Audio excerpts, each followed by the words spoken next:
vez más, entonces, sean bienvenidos a la iglesia. Estamos nosotros en la primera hora, en el tiempo de la escuela dominical, estudiando el tema los afectos religiosos, es decir, qué es lo que se produce en aquellos que el Señor... sí, es que voy a correrlas. ¿Qué es lo que se produce en aquellos que el Señor ha salvado? ¿Qué es lo que nosotros hemos visto hasta el momento? Bueno, después de ver ese contexto histórico en el cual se escribió el libro del mismo título, Los afectos religiosos, por Jonathan Edwards, vimos por qué es que él dio esta importancia de vida a la vida emocional del hombre, porque había que distinguir lo que estaba aconteciendo en el momento. De hecho, algunos que menospreciaban el movimiento decían que como todo era simplemente pasajero, que no realmente correspondía a la obra del Espíritu Santo, él vio que en efecto había mucho que aclarar, porque cualquiera, cuando uno ve ciertos eventos que acontecieron, podía decir de que en efecto podía ser como algo inducido o manipulado. De hecho, en algunos momentos, algunos cuando quieren marcar el inicio del avivamiento, se dice de dos jóvenes que tuvieron unas muertes inesperadas y que esto vino a traer, pues obviamente una conmoción en la comunidad y por lo tanto muchos más estuvieron más atentos a escuchar la palabra del Señor, a tener conversaciones en torno a la vida eterna, al cielo, a la realidad del infierno. Pero llama la atención que también cuando el avivamiento ya estaba por cesar, cuando el mismo Jonathan Edwards en una carta escribe que ya era evidente que estaba el Espíritu Santo dejando de obrar de la manera en que lo venía haciendo, también hubo otra muerte involucrada y que más bien entonces de verse aquella respuesta de las personas considerando acerca de su destino eterno, más bien vino a traer un estado de ánimo más decaído. Y el evento fue de alguien que se suicidó. Resulta que el que se suicidó era un pariente también de Jonathan Edwards, pero más bien en lugar como sucedió aquella primera vez de personas preguntándose más acerca de qué sería de ellos, más bien esto vino a traer lo que él diría la melancolía, la depresión, un estado de ánimo bajo en cuanto a las cosas espirituales. Por lo tanto, se puede ver de que aunque fueron eventos similares, él puede decir, así había claramente un actuar del Espíritu Santo, porque la respuesta no fue la misma que la primera vez. Después de eso, entonces como les digo, de ver esta naturaleza de los afectos y su importancia en el cristianismo, la segunda parte que nosotros estuvimos estudiando fueron llamadas las señales inválidas o señales no seguras. Es decir, aquello que puede manifestar tanto un creyente como un incrédulo y por lo tanto es inseguro en ese sentido. No lo podemos tomar como una garantía porque claramente la Biblia nos advierte de aquellos que pueden falsificarlo, que pueden también mostrarlo. Vimos 12 de ellas, no voy a leerlas todas nuevamente, solo basta que recordemos de que el propósito era ese. Él va a decir, hay muchas cosas que también pueden manifestar los incrédulos. Sin duda las veremos en creyentes, pero no puede tomarlo usted como una señal segura para fiarse de que el Espíritu Santo ha obrado en usted. Entonces, a partir de ahora vamos a iniciar con la tercera parte. ¿Cuáles son entonces esas señales seguras o esas señales válidas de lo que el Espíritu Santo hace en la vida de las personas? Bueno, claramente, la aplicación es solo modo lectura.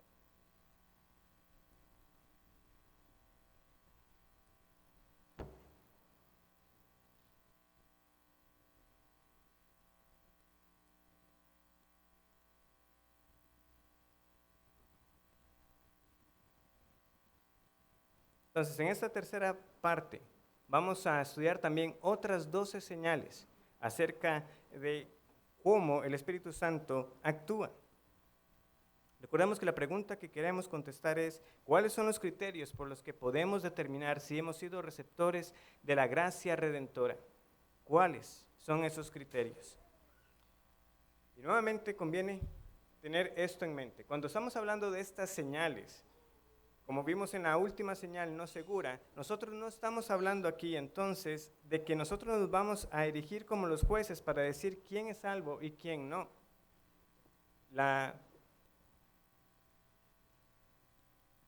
El propósito es que nosotros podamos más bien es examinarnos a nosotros mismos. Es decir, si estamos llamados a juzgar, y como vimos en la última señal no segura, el propósito es juzgar los frutos, no el hecho de que alguien venga a contarle de manera conmovedora cómo se ve conmocionado por la predicación, de cómo ha visto tantas cosas que le han afectado a lo largo de su vida y que por lo tanto se quede creyente, y que uno precisamente por identificarse con ciertas cosas que la persona puede decir, uno también se ha inducido a pensar, no, si esto es lo que me está diciendo, tiene que ser. Nosotros lo que juzgamos es por los frutos. El árbol es conocido por sus frutos. Sin embargo, el propósito, aún de tener esas señales no seguras identificadas, y luego, ahora que vamos a empezar con las seguras, no es para uno estar emitiendo juicio respecto a otras personas que no estamos llamados a hacer. Por supuesto que el Señor, reitero, nos llama a juzgar, y de hecho a través de la disciplina de la iglesia es como el Señor también saca a la luz quienes no son de Él. Y la iglesia tiene que declarar y decir, esta persona ya no es parte de nosotros, se ha negado al arrepentimiento, no ha mostrado esa humildad en el proceso de la disciplina, no reconoce el pecado, persiste en él, es excluido. Ese es un juicio y el Señor tiene formas de tratar, pero en última instancia, esa prerrogativa, ese derecho final de separar definitivamente las ovejas de las cabras le pertenece solamente a Dios. Cuando el Señor Jesucristo regrese y como Él mismo dice, pondrá a unas a su mano izquierda y a otras a su mano derecha. Es más, para que cada uno de nosotros se examine. Pero a la vez, también advierte el autor, quien está frío espiritualmente, no importa cuánto se examine, no es entonces solamente el hecho de estarse autoexaminando. Porque si usted se examina y ve que su vida no está siendo conforme a lo que el Señor dice, entonces ya su deber no es tanto seguir examinándose y examinándose, porque de esa forma usted no va a salir de esa condición de apatía, de enfriamiento. Usted tiene que hacer aquello que la misma Escritura le dice, con lo cual hará firme su vocación. Es un pasaje que hemos estado citando a menudo, ¿verdad? En estas clases. Lo tenemos en la segunda carta de Pedro, capítulo 1. ¿Cómo nos dice Pedro que uno hace firme su vocación y su llamamiento? A partir del versículo 5 nos dice, vosotros también poniendo toda diligencia por esto mismo, añadid a vuestra fe virtud, a la virtud conocimiento, al conocimiento dominio propio, al dominio propio paciencia, a la paciencia piedad, a la piedad afecto fraternal y al afecto fraternal amor. Porque si estas cosas están en vosotros y abundan, no os dejarán estar ociosos ni sin fruto en cuanto al conocimiento de nuestro Señor Jesucristo. Pero el que no tiene estas cosas tiene la vista muy corta, es ciego, habiendo olvidado la purificación de sus antiguos pecados.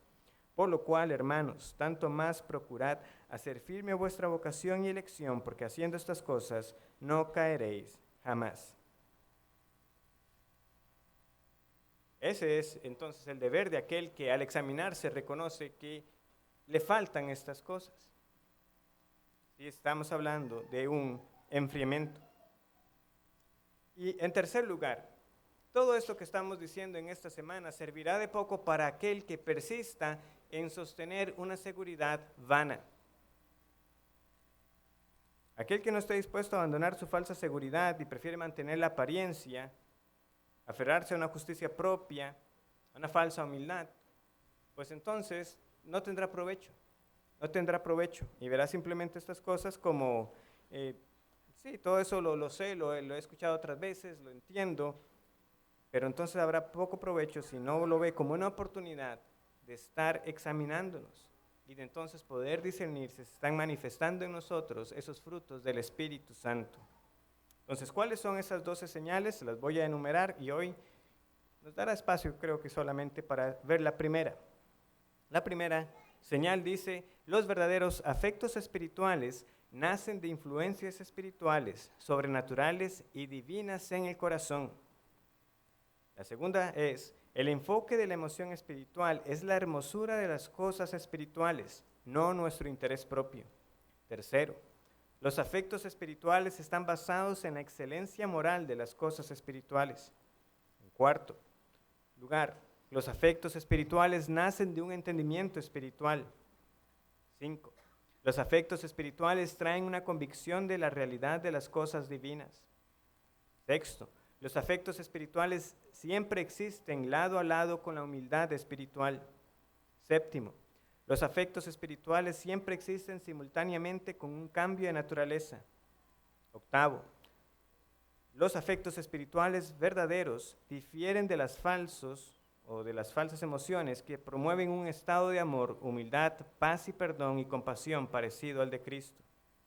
Noveno, los afectos espirituales verdaderos ablandan el corazón y existen junto con una ternura de espíritu cristiano.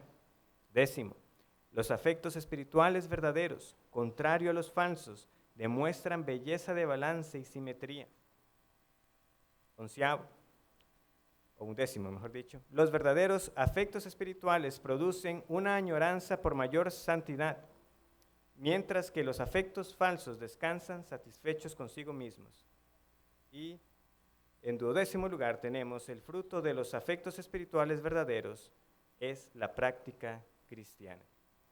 Y ese punto último también será bastante extenso. Entonces, en primer lugar, la primera señal lo que está destacando es un asunto de origen. Claramente, para hablar de afectos espirituales tiene que haber un origen espiritual, un nacimiento espiritual. No son fruto del hombre, sino que son la obra de Dios. En particular, es la obra del Espíritu Santo.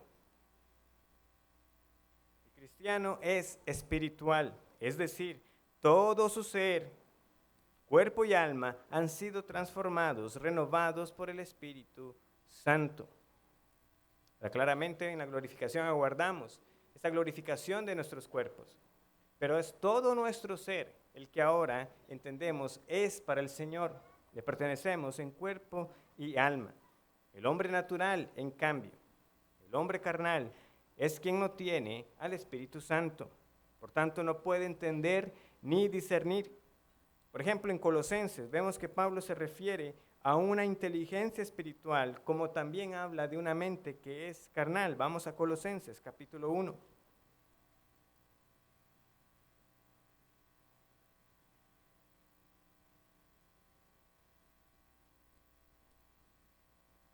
Esta es la oración de Pablo. Dice: por lo cual nosotros, Colosenses 1:9, por lo cual también nosotros, desde el día que lo oímos, no cesamos de orar por vosotros y de pedir que seáis llenos del conocimiento de su voluntad en toda sabiduría e inteligencia espiritual. ¿Para qué? Para que andéis como es digno del Señor, agradándole en todo, llevando fruto en toda buena obra y creciendo en el conocimiento de Dios. ¿Cómo se va a manifestar el fruto en la vida del cristiano? ¿Dónde estarán esos frutos que son el fruto del Espíritu Santo? Bueno, solamente para aquel que tiene sabiduría e inteligencia espiritual. Es aquel que podrá vivir entonces entendido en la voluntad de Dios, que andará como es digno del Señor. Pero esta era la oración continua de Pablo, que abundemos, que crezcamos en esta sabiduría e inteligencia espiritual. ¿Por qué? Porque por el contrario, hay una mente carnal que es opuesto a esta vida digna del Señor. Dice Colosenses 2:18.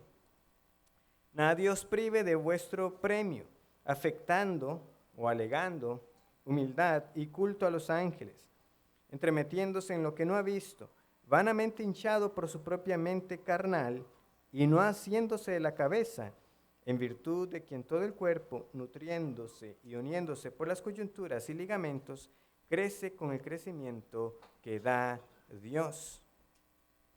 Y vemos cómo antes y después, Pablo, ¿qué es lo que menciona? Acerca de aquellas prohibiciones que no tenían ningún poder para realmente mortificar el pecado. No maneje, no guste, no guarde estos días. Eso no tiene poder. Andan envanecidos con su mente carnal. Solamente aquellos que tienen esta mente de Cristo, como también leemos en la primera carta a los Corintios, podemos entender las cosas que son del Señor, las cosas espirituales para vivir esas vidas dignas. Es un asunto de origen también, no solamente porque nuestra mente es renovada y constantemente ha de renovarse en el conocimiento de la voluntad de Dios, es que hablamos de la vida misma. El creyente está unido a Cristo y tiene su vida ligada a Cristo. Cristo, por el Espíritu Santo, ahora mora en el creyente. Como conocemos de Gálatas 2:20. Con Cristo estoy juntamente crucificado y ya no vivo yo, sino que ahora Cristo vive en mí. Y lo que ahora vivo en la carne, lo vivo por la fe en el Hijo de Dios, el cual me amó y se entregó a sí mismo por mí. Ahora es Cristo en el creyente. Como también lo expresa en Juan capítulo 15. Él dice, yo soy la vid y vosotros los pámpanos. No podemos tener vida espiritual aparte de estar en Cristo. De Él es que derivamos nuestra vida.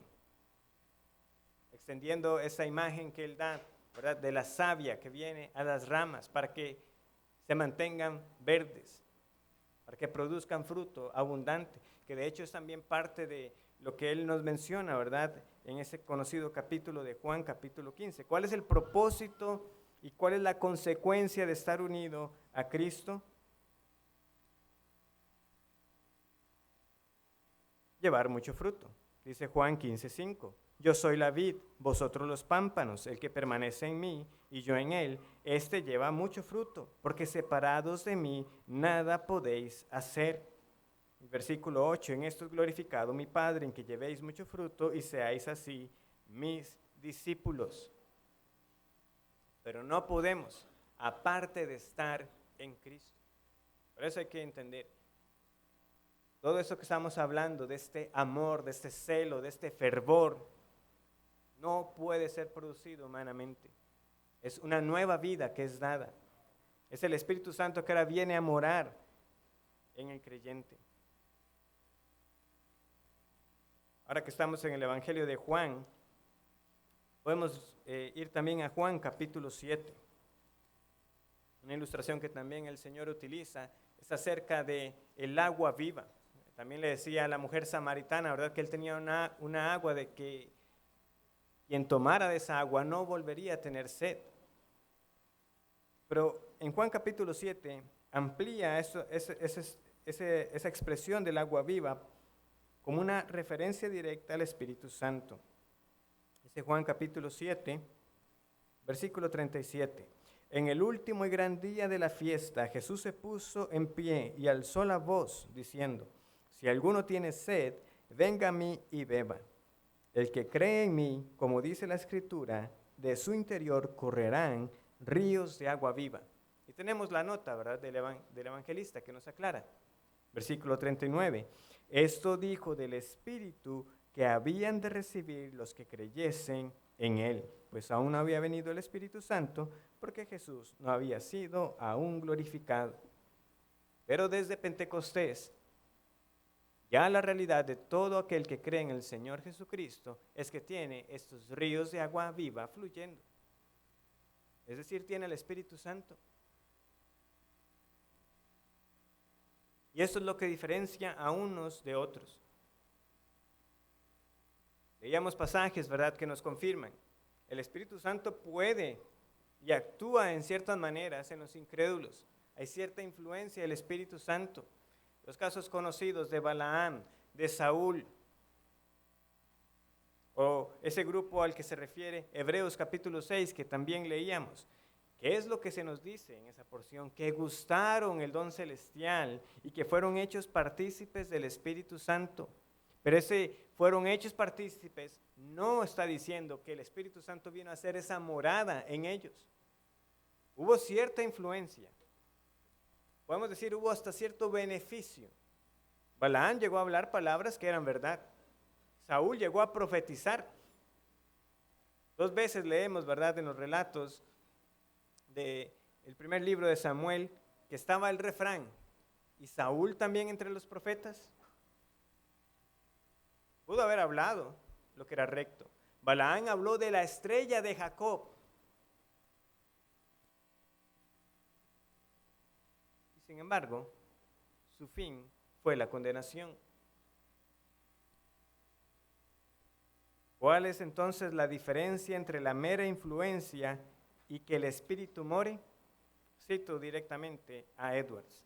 La principal razón por la cual las Escrituras llaman espirituales a los cristianos y sus virtudes es esta. El Espíritu Santo dentro de los cristianos produce resultados acordes con la naturaleza verdadera del Espíritu mismo. Vuelvo a leer. La principal razón por la cual las Escrituras llaman espirituales a los cristianos y sus virtudes es esta. El Espíritu Santo dentro de los cristianos produce resultados acordes con la naturaleza verdadera del Espíritu mismo. Es como también le decía Jesús a Nicodemo en Juan capítulo 3, lo que es nacido del Espíritu es conforme a, se puede ver, ese es nacido del Espíritu. ¿Por qué? Porque lo que se está produciendo en la vida de esta persona es conforme al Espíritu Santo. Y puesto que es llamado el Espíritu Santo, este Espíritu actúa en los creyentes para que caminen en santidad.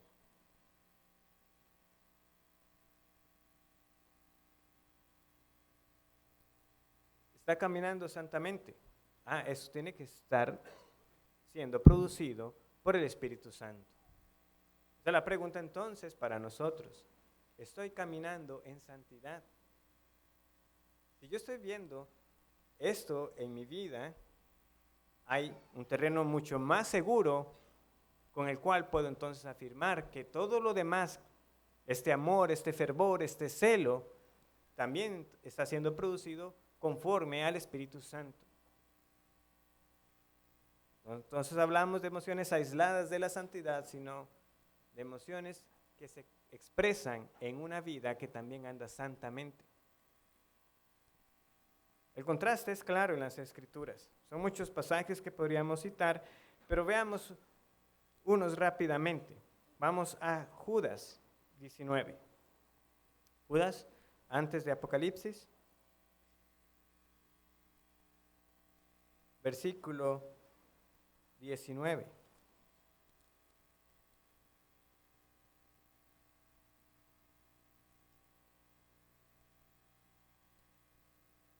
Estos son los que causan divisiones, los sensuales que no tienen al Espíritu.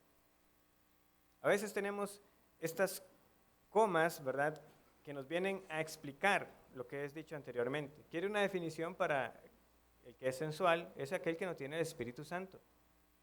Los sensuales no tienen al Espíritu Santo. Ustedes pueden comparar diversas traducciones y versiones y van a encontrar esta misma idea. Los sensuales, los impíos, que no tienen al Espíritu Santo, que viven desordenadamente. También son aquellos que carecen de discernimiento. Precisamente mencionábamos acerca de esta inteligencia espiritual. Y como recientemente escuchábamos en 1 Corintios capítulo 2, versículo 14, el hombre natural no percibe las cosas que son del Espíritu de Dios, porque para él son locura y no las puede entender porque se han de discernir espiritualmente. ¿Por qué no pueden? Porque no tienen al Espíritu.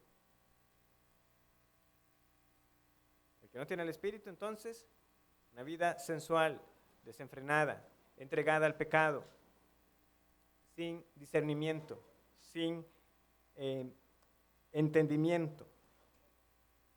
Mucho de lo que se dice, eso será locura. No lo puede recibir. Y en términos más claros, como también lo dice el Señor Jesús en Juan capítulo 14,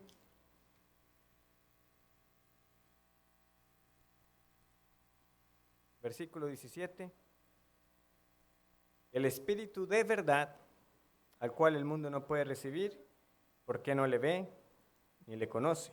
Pero vosotros le conocéis porque mora con vosotros y estará en vosotros. El mundo no puede ver ni conocer aquello que es del Espíritu porque sencillamente no mora en ellos. No mora.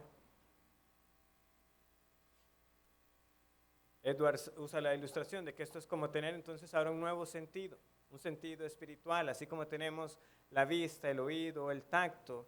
Aquel que ahora es morada del Espíritu Santo tiene un sentido espiritual. Y la diferencia es tan grande como aquel que solo puede ver la miel y aquel que realmente la saborea. El otro podrá tener una idea, una noción, pero no puede llegar realmente a comprender lo que son las cosas espirituales. No las puede realmente probar y degustar. Y ese sentido espiritual es muy distinto a una mera imaginación. Porque uno se puede imaginar muchas cosas. Y eso sigue siendo verdad hasta el día de hoy. Muchos dirán, Dios me dijo, yo me soñé, yo lo vi, yo escuché una voz interna.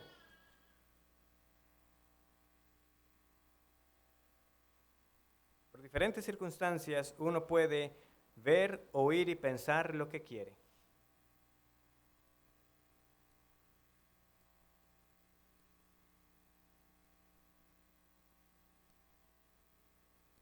Porque así somos.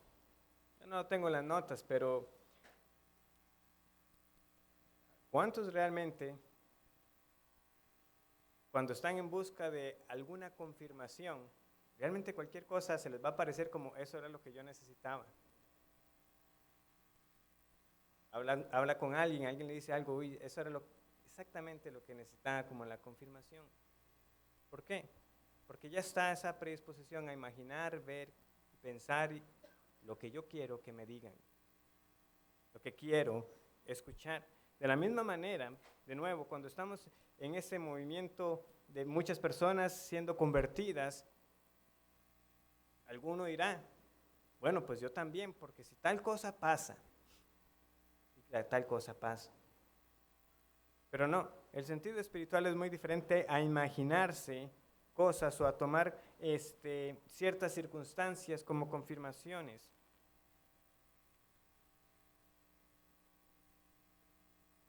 Hay quienes alegarán que han ido hasta el cielo mismo, pero estas experiencias no son espirituales por sí mismas. En el Antiguo Testamento tenemos muchos ejemplos que nos dicen que los hombres falsos ven cosas, se imaginan cosas y las dicen, y hay quienes se las creen. Vamos, por ejemplo, a Deuteronomio capítulo 13.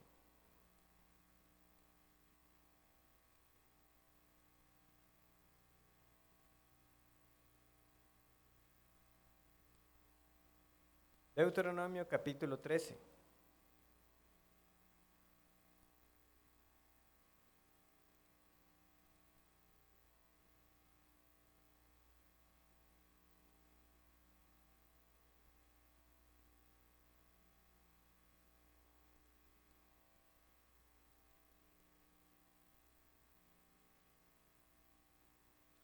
El Señor ya le ha dicho al pueblo, ¿verdad? Que si alguien alegaba que hablaba de parte de Dios y no se cumplía, pues ahí no había más que decir, era falso.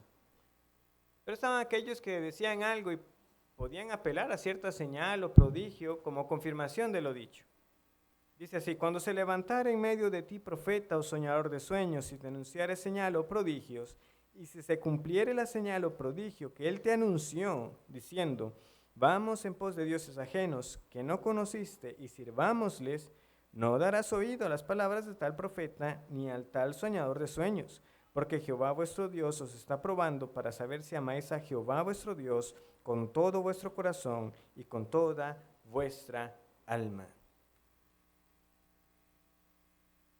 Había algo a qué apelar. Se dijo algo y pasó algo.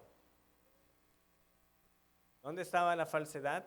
Porque no estaba dirigiendo a la persona a que amara más al Señor, sino más bien a desviarlo de que fuera en pos de él. Pero aquí tenemos personas entonces que estaban soñándose cosas, que podían decir, esto me lo dijo el Señor. Entonces, de nuevo, la Escritura no niega que hayan personas que puedan venir a decirle, yo vi, escuché algo, y pudiera ser muy persuasivo, pero no es verdad, no lo dijo el Señor, porque ese mensaje con el que vienen no es para llevarnos al Señor, sino más bien para desviarnos de ir en pos de Él. Tenemos también el caso de Primero de Reyes, capítulo 22.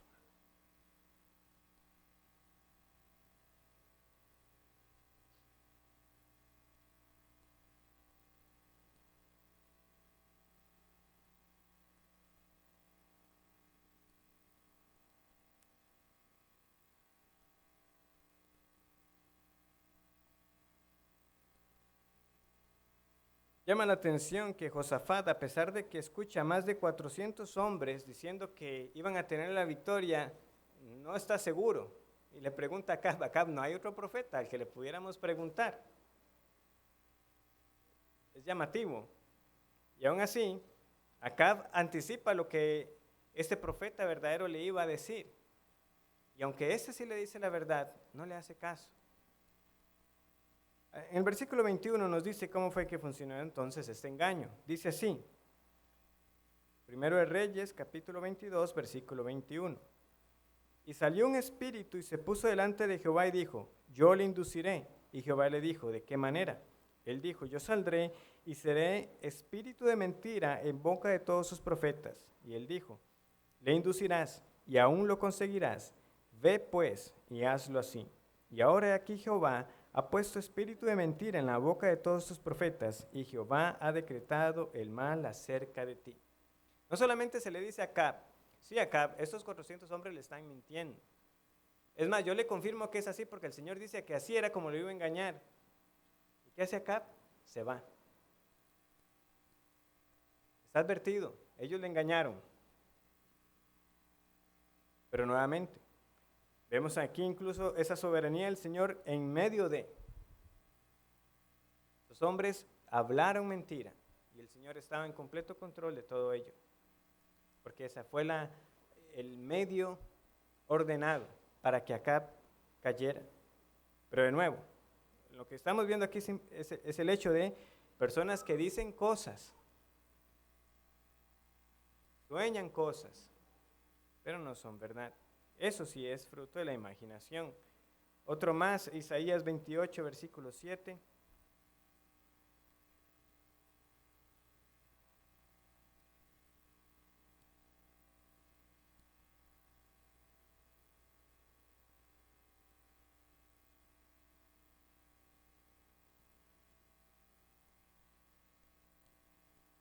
Dice así, pero también estos erraron con el vino, y con sidra se entontecieron. El sacerdote y el profeta erraron con sidra, fueron trastornados por el vino, se aturdieron con la sidra, erraron en la visión, tropezaron en el juicio.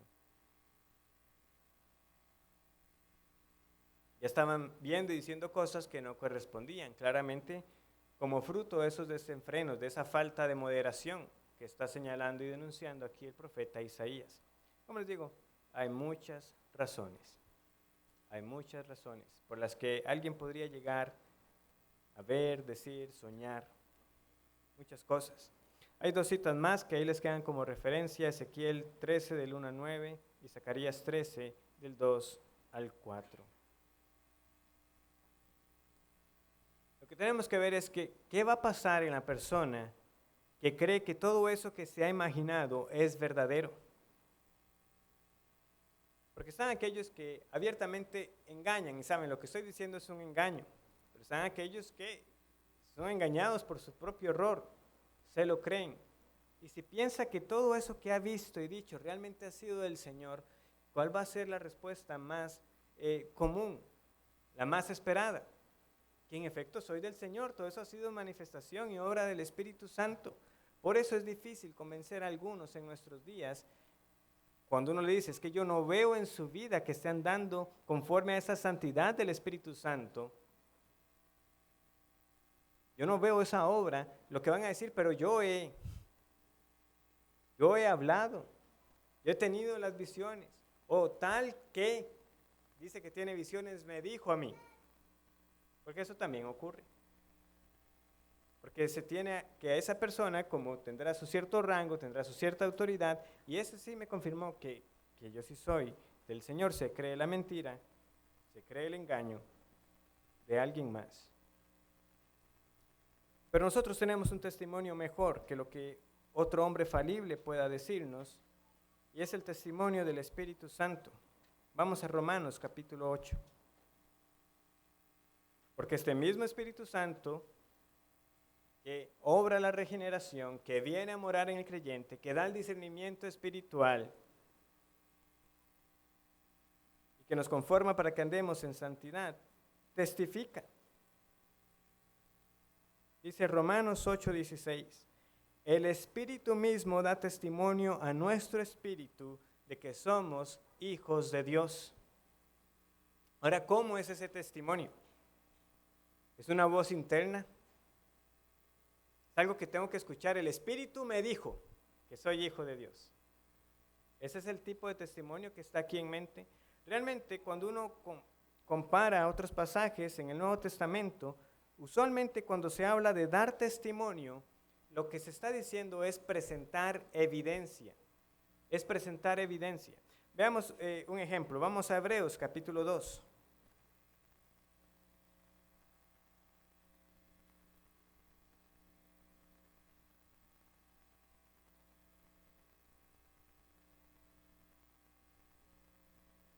Es decir, nosotros tenemos, ¿verdad?, esa expresión de cuando se testifica en un juicio, sí, es algo que se dice. Pero el uso en el Nuevo Testamento nos da a entender de ese testificar que es, aquí está la prueba. Dice Hebreos capítulo 2, versículos 3 y 4. ¿Cómo escaparemos nosotros si descuidamos una salvación tan grande, la cual, habiendo sido anunciado primeramente por el Señor, nos fue confirmada por los que oyeron, testificando Dios juntamente con ellos, con señales y prodigios y diversos milagros y repartimientos del Espíritu Santo según su voluntad? ¿Cómo testificó Dios? ¿Cómo testificó Dios que el mensaje de nuestro Señor Jesucristo y de los apóstoles era verdadero? Dio la evidencia. ¿Cuál era esta evidencia? Señales, prodigios y diversos milagros y repartimientos del Espíritu Santo. Es muy similar a lo que Pedro dijo en el sermón de Pentecostés. ¿Por qué Jesús es el varón aprobado por Dios? Por las señales y prodigios que él realizó. Esas señales autenticaban al mensajero. Entonces volvamos a Romanos 8:16. El Espíritu mismo da testimonio a nuestro espíritu de que somos hijos de Dios. ¿Qué debemos esperar entonces nosotros si el Espíritu Santo va a dar testimonio? Que presente evidencia. No es una voz interna que va a decir, sí, usted es hijo de Dios, sino, ¿quiere usted saber que es hijo de Dios? El Espíritu Santo le va a presentar a usted la evidencia. ¿Cuál es? Veamos el contexto, porque el mismo contexto nos lo da. Romanos 8:10. Pero si Cristo está en vosotros, el cuerpo en verdad está muerto a causa del pecado, mas el Espíritu vive a causa de la justicia. Y si el Espíritu de aquel que levantó de los muertos a Jesús mora en vosotros, el que levantó de los muertos a Cristo Jesús, vivificará también vuestros cuerpos mortales por su Espíritu que mora en vosotros. Así que, hermanos, deudores somos, no a la carne, para que vivamos conforme a la carne, porque si vivís conforme a la carne, moriréis. Mas si por el Espíritu hacéis morir las obras de la carne, viviréis. Porque todos los que son guiados por el Espíritu de Dios, estos son hijos de Dios. Pues no habéis recibido el espíritu de esclavitud para estar otra vez en temor, sino que habéis recibido el espíritu de adopción, por el cual clamamos, Abba, Padre. ¿Cuál es entonces el testimonio? ¿Cuál es la evidencia? Podemos citar, haciendo, ¿verdad?, simplemente una lectura rápida del pasaje, la mortificación del pecado. Lo tenemos, ¿verdad? En el versículo 13. Porque si vivís conforme a la carne, moriréis. Mas si por el Espíritu hacéis morir las obras de la carne, viviréis. ¿Cuál es el testimonio del Espíritu Santo en mi vida? Que estoy mortificando las obras de la carne. Estoy mortificando el pecado en mi vida. Ese es el testimonio. Ahí está la evidencia. También podemos añadir en el versículo 14 que dice, porque todos los que son guiados por el Espíritu de Dios, estos son hijos de Dios. Los que son guiados por el Espíritu de Dios son hijos de Dios. ¿Quiere saber usted que es hijo de Dios? Su vida tiene que estar guiada por el Espíritu Santo. Es una expresión similar a la que leemos cuando hablamos de la llenura del Espíritu Santo. De nuevo, podemos conocer y sabemos de cómo algunos quieren interpretar o decir a las personas que esa es la llenura del Espíritu Santo. Cuando se está lleno del Espíritu Santo, y pondrán algún hecho. Usted hablará en lenguas, que le vendrá una profecía, que se reirá descontroladamente. No, es una vida que es guiada, controlada por el Espíritu del Señor. Ahora sí puede manifestar dominio propio. Ahora sí puede hacer aquello que el Señor pide. ¿Por qué? Porque el Espíritu Santo mora en él. Los que son guiados por el Espíritu de Dios, estos son hijos de Dios. Recordemos, lo que es nacido del Espíritu, Espíritu es. Será conforme a la naturaleza del Espíritu Santo. Y si el Espíritu es santo, si es verdad, andaremos en verdad y en santidad.